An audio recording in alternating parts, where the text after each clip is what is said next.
Hello, I'm David Groninger in Seattle, Washington, and today is Thursday, December 16th, 2015. Every day I ask myself the question, what kind of a message could I say in less than 10 minutes that just might help 10 million people? I write down the answers, then I pick something and give a talk about it, hoping that maybe it just might help 10 million people. I'm going to give 1,000 of these talks, one every day for 3 years. That'll make, 1,000 talks.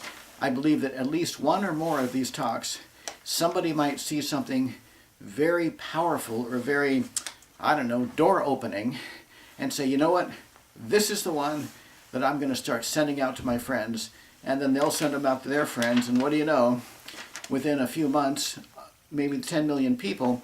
The goal is not just for 10 million people to see the message or hear it, but it's to actually help, to actually have some tangible benefits, some measurable benefits come to 10 million people. It might take my whole life for that to ever happen if it does, but that's my hope. So the idea today, the talk I'm going to give today, it's about technology, and it's about the difference between material technology and people technology. Now, material technology, that's the technology, the skills, knowledge in how to build and manage and manufacture things. Computers, airplanes, cars, houses, skyscrapers, medical equipment, bicycles. It's the technology on how to work with the physical universe. Now, the people technology, that's the technology, the skills, the insights, the know-how, the knowledge, the experience on how to manage people, how to heal people, how to help people. You could take any automobile into a shop, and these mechanics, even third-rate mechanics, could find a way to fix any car there is.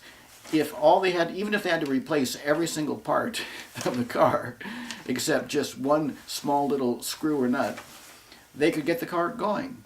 But take a person into a people place that needs fixing, and what do you know? How many people apparently cannot be fixed? They're out on the street. Maybe how many people commit suicide every year? 30,000 just in America. How many people commit murders every year? What are there, 20 or 30,000 murders a year as well? How many people die from cigarette smoking every year? 400,000. These people cannot even control themselves from killing themselves. And then you have 40,000 people each year who die from secondhand smoke. And somehow or another, they either don't recognize that by living with a smoker that they're at risk. Somehow or another, it's this people technology. And how many people die before their time because they just eat the wrong kind of food, don't exercise, let their emotions, mind, and body kind of just fall apart because of depression, because they don't know how to manage their emotions. They don't understand themselves. There's something about themselves that they don't even know about or aren't willing to work with that's pushing them or causing them to be a certain way or preventing them from moving at all in life. So it's this people technology that I feel we're lagging behind in. If you were just to, and so I believe there's kind of an imbalance here, an imbalance of people technology and material technology. Now, this is nothing against the material technology. I'm all for it.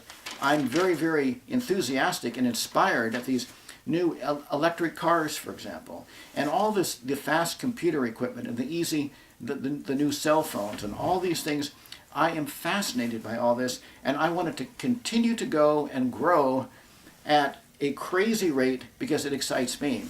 However, I personally benefit more in life by spending a great deal of time, well, not a great deal of time, but some time each day and regularly, working on people technology, understanding myself, the study of self, learning about me, keeping a journal of what's working and not working in my life, getting regular doctor checkups, studying online about how to have a healthy heart, how to reduce your risk for getting cancer, strategies for happy and successful and healthy living, how to get along with other people. It's this people technology that, for me, I feel has given me a great deal of wealth, in terms of quality of life. And that's what I wish to promote to other people, this people technology. To not, don't put down the material technology, but work more on the people technology. In fact, use the material technology to improve your people technology. In other words, use your car, your automobile, a piece of material technology. Use that to drive to a friend's house, to get in good communication with them, to understand them better, and them understand you better, so you can be happy together and do something fun. Use your computer to study about people. Use your computer, that is a material technology, to study about good health, to study about living long and living well. Use your computer technology to learn how to get along with people better. Use the technology to help you with the people technology.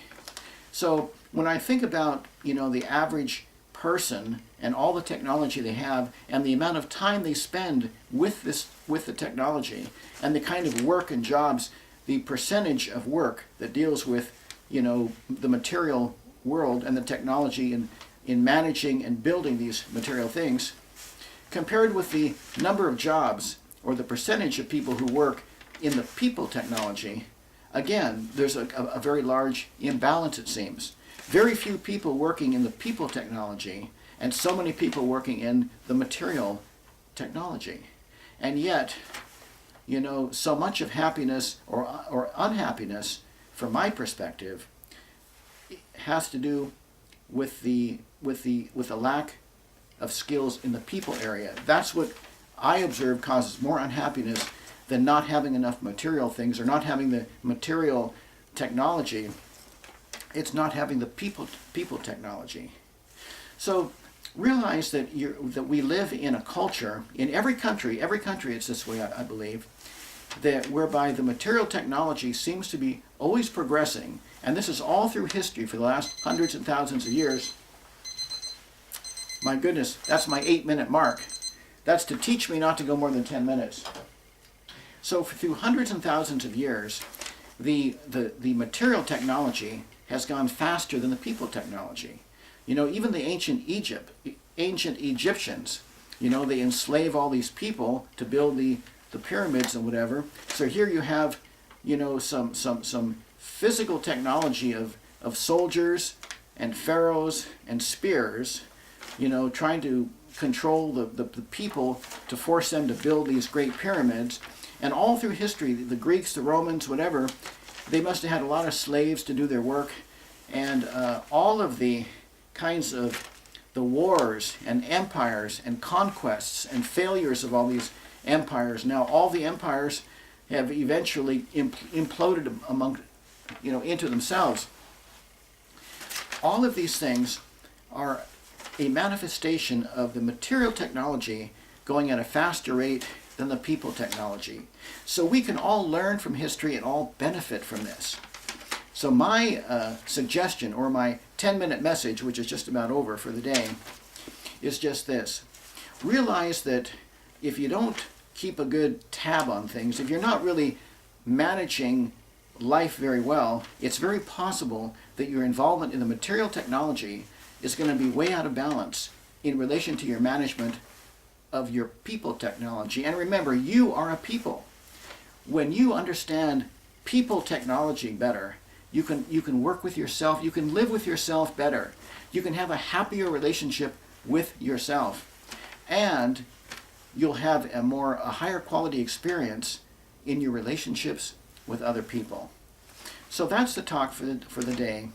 The people technology and the material technology. Not, either one of them is not worse or better than the other, but find a balance where you can thrive the best. And it's my experience that in starting this to correct this balance, look toward developing people skills first, because that seems to be where most of the culture is lagging behind. That's just my opinion, and that's my message. I want to wish you an incredible life of understanding people, and of you understanding you, and of you having an outstanding relationship with you, and you having a totally awesome relationship with the people that you know here on earth while you're on this planet. That is my hope. That is my hope for the listener.